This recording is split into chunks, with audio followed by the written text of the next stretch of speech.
tardes, Mauricio. Muchísimas gracias por acompañarnos el día de hoy y queríamos aprovechar tu visita a Colombia en el marco del Foro Regulatorio Internacional para hablar de buenas prácticas regulatorias que podamos adoptar en Colombia o al menos revisar y evaluar para fortalecer nuestra regulación. Y yo quería comenzar a hablar contigo sobre el papel del gas natural, un poco cómo el gas natural para Argentina y para la regulación puede ser visto como un recurso que genera estabilidad y firmeza al sector energético, al sector eléctrico en particular. Y desde la óptica de la regulación, si el gas natural tiene ese papel y ese rol en materia de seguridad energética, en términos Bueno, generales. primero, gracias por la invitación, Lucetela. El foro internacional de Naturgas ya es una referencia en la región y tu liderazgo, me parece, ahí tiene mucho que ver.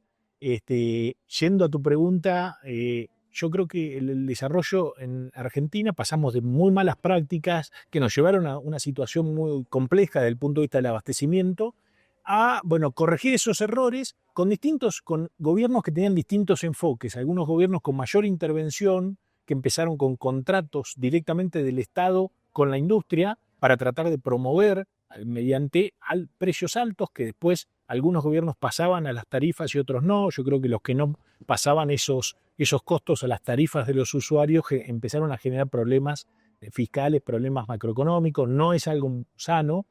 Y creo que después sí se empezó a tener un sendero de crecimiento donde al principio con un liderazgo de YPF y de algunas otras empresas como Tecpetrol, que con una impronta industrial y de alguna manera trayendo el conocimiento del desarrollo del no convencional en Estados Unidos. Yo creo que la clave, lo dije hoy en el panel, la clave fue la revolución que produjo el no convencional, que me permite rápidamente con inversión tener resultados en producción. Eso hizo que Argentina muy rápido, con inversión de firmas locales, apoyada también con inversión de algunos jugadores internacionales, den un impulso a lo que hoy es Vaca Muerta, que es un play con muchísima inversión.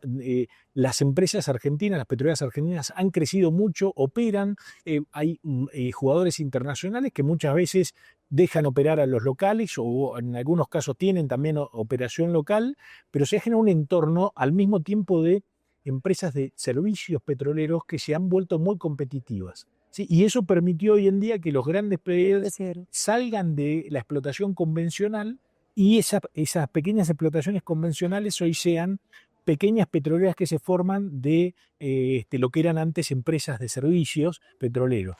Y lo que vos me planteabas en términos de cómo ha sido visto el gas como parte de la transición energética, eso fue muy claro en Argentina. Argentina tiene el 60% de su matriz eléctrica abastecida por gas natural. Tenemos mucha energía térmica en Argentina y eso volvió. Nosotros tuvimos una etapa donde teníamos mucha importación de GNL.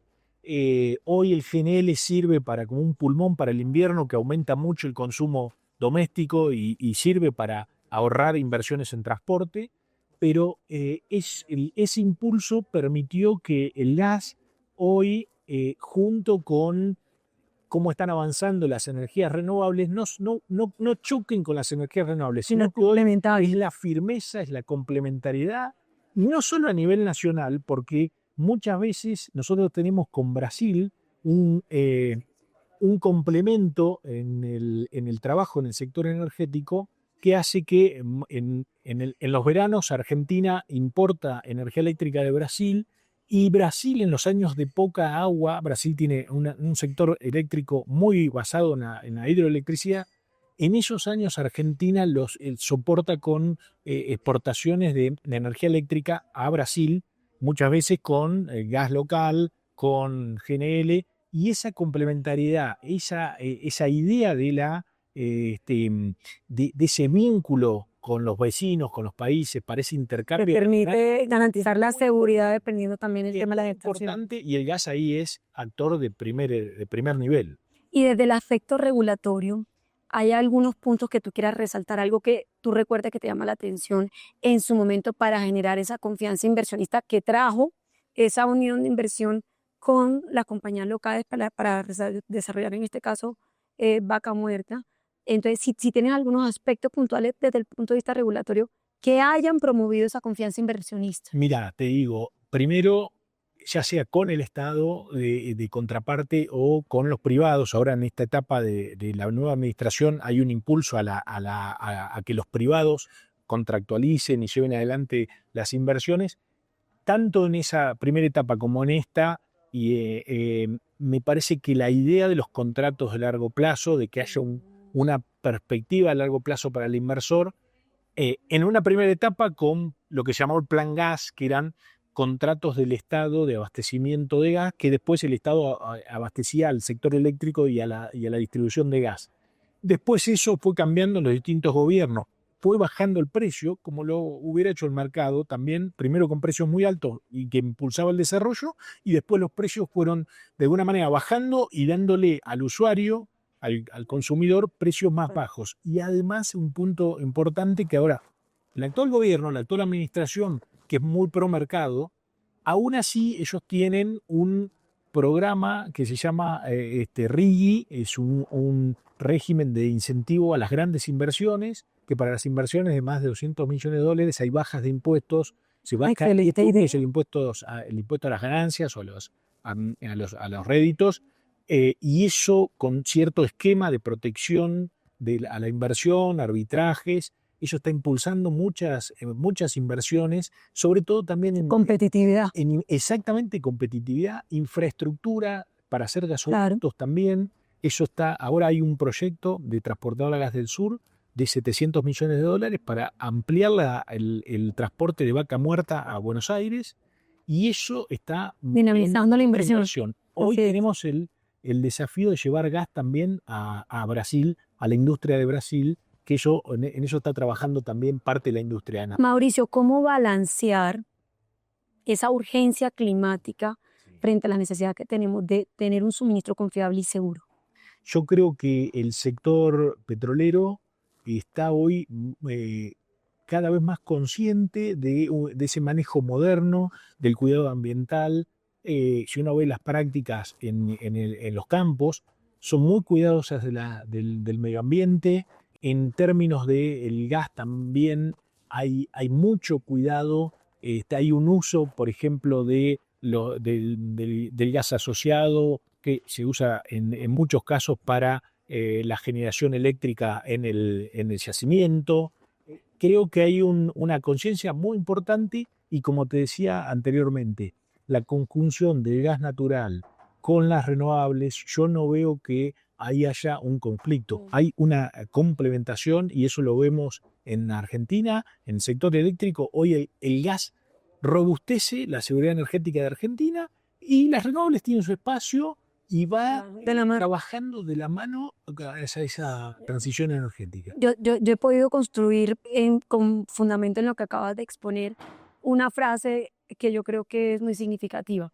Más renovables requiere más gas natural. Y eso demuestra ese trabajo complementario para garantizar seguridad energética. Es absolutamente correcto lo que decís. O sea, a medida, y lo hemos visto en algunos países donde un gran porcentaje de renovables en las matrices eléctricas ha llevado a vulnerabilidad en los mercados eléctricos.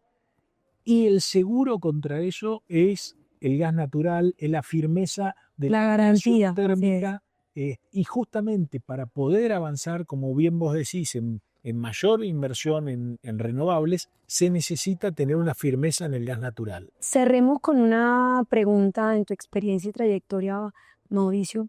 ¿Qué sugerencia nos dejas a nosotros para trabajar de manera articulada la industria con el gobierno, con los reguladores, en materia de política pública y de regulación, por supuesto, para lograr tener una regulación que sea predictible, que sea estable en el tiempo, que además sea transparente? Bueno, mirá, trato de ser muy humilde cuando vengo a opinar desde afuera de un país que me encanta, pero no conozco mucho la regulación, en particular de Colombia, del sector, pero creo... ha habido una experiencia en Argentina, me recuerdo en la administración del presidente Macri, que se hicieron unas mesas de competitividad, se llamaban, donde estaban estaban las provincias. En Argentina las provincias son las dueñas de los recursos, estaban los sindicatos de los trabajadores, estaban los representantes, o como ustedes también dicen, los sindicatos empresarios, estaba la nación, las autoridades de la nación, el regulador, y en esas mesas se discutían ya no a los temas de alto nivel, sino temas específicos, minuciosos, para tratar de potenciar la ganancia de competitividad, mejorar la productividad, bajar los costos del sector. Y en eso, algo que me llamaba mucho la atención, los sindicatos de trabajadores eran los que más ponían el eje en que había que mejorar, había que ganar competitividad, porque era más trabajo, eran mejores salarios, ¿sí? Y eso potenció mucho el trabajo en Vaca Muerta. Bueno, y hoy el desarrollo de Vaca Muerta ha logrado que Argentina tenga un superávit económico y que hoy esté pensando inclusive en exportar a mercados asiáticos y europeos y están próximos a tomar alguna decisión de inversión en infraestructura. Hoy Argentina pasó de tener déficit de comerciales energéticos altísimos de $7.000 millones a tener un superávit de $5.400 millones recientemente, que puede ser más hasta fin de año. Volvimos a exportar gas a Chile, estamos exportando petróleo, se han hecho oleoductos nuevos, se siguen haciendo todos los días oleoductos nuevos. Se habla de Argentina exportar 1.000.000 de barriles para el 2000, algunos dicen 2027, 2030. Hay ya un FID de un consorcio de petroleras, American Energy al frente con Golar, para un proyecto que va a exportar GNL con un barco que licúa flotante. Ese proyecto ya tiene FID, 27 millones de metros cúbicos día, y empieza a exportar en el verano del 27-28. Estamos muy contentos y trabajando para ver si también el gas argentino puede ir con contratos firmes a San Pablo para fortalecer también el vínculo con Brasil y de nuevo también tener un cliente más y poder potenciar la exportación de gas en la Argentina. Mauricio, no quiero dejarte ir sin una pregunta que yo creo que nos hacemos todos en la región y tal vez los colombianos también, frente a los cambios políticos que ha habido en la Argentina, porque han logrado llegar a este punto de desarrollo del sector energético, en específico del de hidrocarburos y en lo que corresponde también a la producción de gas. ¿Qué es lo que les ha permitido a ustedes que, a pesar de los cambios políticos que han tenido, existe un consenso nacional en torno al desarrollo del sector hidrocarburífero? Yo creo que se dio un consenso. Algunos en Argentina hay siempre este debate de que tenemos que tener políticas de Estado. En Argentina se habla mucho de políticas de Estado, pero en el sector de hidrocarburos se fue generando una política de Estado sin decirlo. Nadie rompió lo que había hecho el anterior. Lo que fue haciendo es, venía un gobierno con una orientación distinta al anterior, le daba su matiz, trataba de cambiar algunas cosas, pero no rompía el eje en el que permitía que la industria avance. Y eso la industria lo vio, lo reconoció, porque no hay miedo en la industria de apostar a futuro con inversión. Es más, eso explica por qué los grupos petroleros argentinos fueron los que más invirtieron y los que hoy están comprando áreas de empresas internacionales que, por razones de reubicación de sus inversiones, a veces quieren salir. Los grupos argentinos compran a precios muy importantes, con una idea de potenciar su desarrollo, y eso me parece que es muy sano, y ojalá que Colombia también pueda impulsar ese desarrollo. Creo que en Argentina, la revolución del no convencional, que se miró mucho la experiencia de Estados Unidos, se construyó al tiempo con Colombia. Se construyó, y creo que Colombia tiene una oportunidad. Mauricio, muchísimas gracias por compartir toda esta experiencia argentinas, que además son referencia hoy en día para Colombia, pero también son referencia para la región latinoamericana. Es un gusto tenerte aquí con nosotros y esperamos poder seguir conversando para fortalecer esa relación regional en pro del sector. Muchas gracias. Muchas gracias a ustedes.